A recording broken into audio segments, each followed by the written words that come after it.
పెద్దిరెడ్డి అటవీ భూముల ఆక్రమణలపై ప్రభుత్వం సీరియస్ గా తీసుకుంది. భూ కబ్జా ఆరోపణలపై విచారణకు ప్రభుత్వం ఆదేశించింది. విచారణ కోసం ప్రత్యేక కమిటీ ఏర్పాటు చేసింది.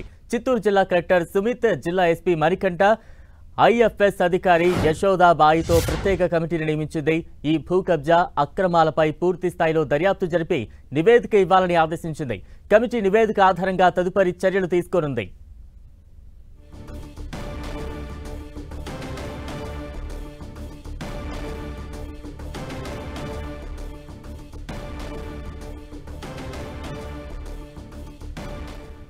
పెద్దిరెడ్డి అటవీ భూముల కబ్జా ఆరోపణలకు సంబంధించి మరింత అప్డేట్స్ అందించేందుకు మా ప్రతినిధి రవిచంద్ సిద్ధంగా ఉన్నారు. రవిచంద్, బలరాం, చిత్తూరు జిల్లా పొంగనూరు నియోజకవర్గంలో ఏదైతే పెద్దిరెడ్డి అటవీ భూములు ఆక్రమించారనే ఆరోపణలు అయితే వస్తున్నాయి. ఈ ఉదయం నుంచి కూడా మీడియాలో ఈ వార్తలు రావడంతో ప్రభుత్వం తీవ్రస్థాయిలో స్పందించింది. అసలు అటవీ భూములు ప్రైవేట్ వ్యక్తులు ఏ విధంగా కబ్జా చేస్తారని చెప్పి విచారణ అయితే చేయిస్తుంది. ఇమీడియట్గా చంద్రబాబు స్పందించారు. ముఖ్యమంత్రి రెవెన్యూ యంత్రాంగాన్ని రంగంలో దించారు. ఇమీడియట్గా ఏదైతే పంచరామాలకు సంబంధించి చంద్రబాబు దగ్గర ఒక రివ్యూ జరుగుతుంది. రెవెన్యూ మంత్రి కూడా ఆ రివ్యూలో ఉన్నారు. అదే సందర్భంలో పెద్దిరెడ్డి అటవీ భూముల కబ్జా వ్యవహారానికి సంబంధించి కూడా అక్కడ చర్చ జరుగుతున్నట్టు కూడా మనకు తెలుస్తుంది. ముఖ్యమంత్రి ఇమీడియట్గా దీనికి సంబంధించి కమిటీని కూడా ఏర్పాటు చేశారు. చిత్తూరు జిల్లా కలెక్టర్, ఎస్పీ, అదేవిధంగా అనంతపురం రేంజ్ ఏదైతే అటవీ శాఖ రేంజ్ సిసిఎఫ్ని కూడా అక్కడ నియమించారు, విచారణ అధికారిగా నియమించారు. ఈ ముగ్గురు కూడా జాయింట్ కమిటీతో విచారణ చేసి రెవెన్యూ అదేవిధంగా అటవీ శాఖ సంయుక్తంగా సర్వే చేసి కబ్జా జరిగిందా, ఎంత జరిగింది, ఏ స్థాయిలో జరిగింది, ఎవరు దీనికి బాధ్యులు అనేది కూడా తేల్చాలని చెప్పి ముఖ్యమంత్రి ఆదేశాలు జారీ చేశారు. అదే సందర్భంలో డిప్యూటీ సీఎం పవన్ కళ్యాణ్ కూడా వెంబటే రంగంలో దిగారు. ఎందుకంటే అటవీ శాఖ నిర్వహిస్తున్న డిప్యూటీ సీఎం ఇమీడియట్గా మీడియాలో ఈ వార్తను చూసిన వెంబటే అటవీ శాఖ సిసిఎఫ్ని, చీఫ్ కన్జర్వేషన్ ఆఫ్ ఫారెస్ట్ని ఇమీడియట్గా ఆదేశాలు జారీ చేశారు. అటవీ శాఖ భూమిని నిజంగా కబ్జా చేశారా, మొత్తం కూడా రికార్డ్స్ అన్నీ పరిశీలించాలి.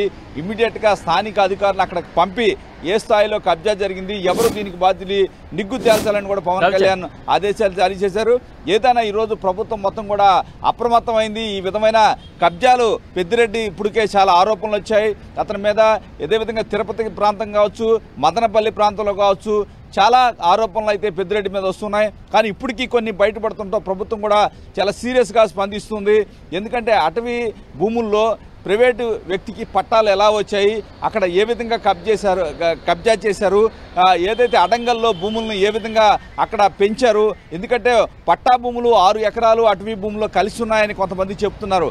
కానీ అక్కడ ఈ ఒక్కడికే పెద్దిరెడ్డి కుటుంబానికి చెందిన వ్యక్తికే 6 ఎకరాలు ఉండటం ఏమిటి, వేరే వారికి ఎవరికి కూడా పట్టా ల్యాండ్ లేకపోవడం ఏంటి, అసలు అటవీ భూముల్లో పట్టా భూములు ఏ విధంగా ఉంటాయి, అనేక ధర్మ సందేహాలు అయితే ఇక్కడ వస్తున్నాయి.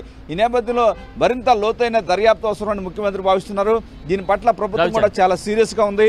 ఉప ముఖ్యమంత్రి కూడా ఇమీడియట్గా అటవీ శాఖ అధికారులను కూడా రంగంలో దించారు.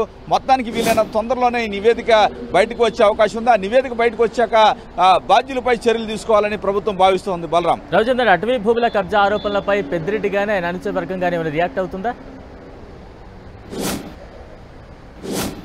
అంటే ఇప్పుడు వరకు కూడా అధికారికంగా వారు స్పందించలేదని చెప్పుకోవచ్చు. ఎందుకంటే ఆ పెద్దిరెడ్డి ఏదైతే దాంట్లో అనేక ఉల్లంఘనలు జరిపాయి. ఒక రెవెన్యూ యంత్రాంగం కావచ్చు, అదేవిధంగా అటవీ యంత్రాంగం ఒక తప్పని తెలుస్తున్నప్పుడు కూడా ఒక రోడ్డు కూడా ఆయన ఫామ్ హౌస్ నిర్మించుకున్నారు. దాంట్లో ఒక రోడ్డు కూడా ప్రభుత్వ నిధులతో అక్కడ వరకు కూడా 5-6 కిలోమీటర్లు దూరం రోడ్డు నిర్మించుకున్నారు.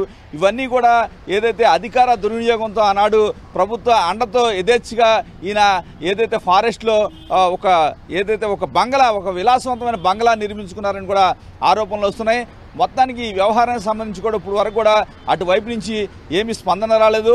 ఎందుకంటే ఇప్పటికే ఆ 2-3 జిల్లాల్లో, తిరుపతి జిల్లా కావచ్చు, అదేవిధంగా ఏదైతే అన్నమయ్య జిల్లాలో, ఈ 2 జిల్లాల్లో కూడా చూసుకుంటే కనుక చిత్తూరు జిల్లాలో, ఈ 3 జిల్లాల్లో కూడా పెద్దిరెడ్డి ఏదైతే కబ్జా ఆరోపణలు అయితే వస్తున్నాయి. ఈ ప్రభుత్వం వచ్చిన దగ్గర నుంచి అనేక ఆరోపణలు వచ్చాయి. ఎందుకంటే రోజు కూడా టీడీపీ గ్రీవెన్స్ సెల్ కూడా అక్కడ జరిగిన కబ్జాల గురించి రోజు వస్తున్నాయి. ఈ నేపథ్యంలో ఈ అటవీ శాఖ భూమిని కబ్జా చేశారనే ఆరోపణలు ఈరోజు ప్రభుత్వాన్ని నివేదించారని చెప్పుకోవచ్చు. ఇమీడియట్ గా ప్రభుత్వ యంత్రాంగం మొత్తం కూడా రంగంలో దిగింది. ముఖ్యమంత్రి కూడా ఈ అంశాన్ని చాలా సీరియస్ గా తీసుకున్నారు.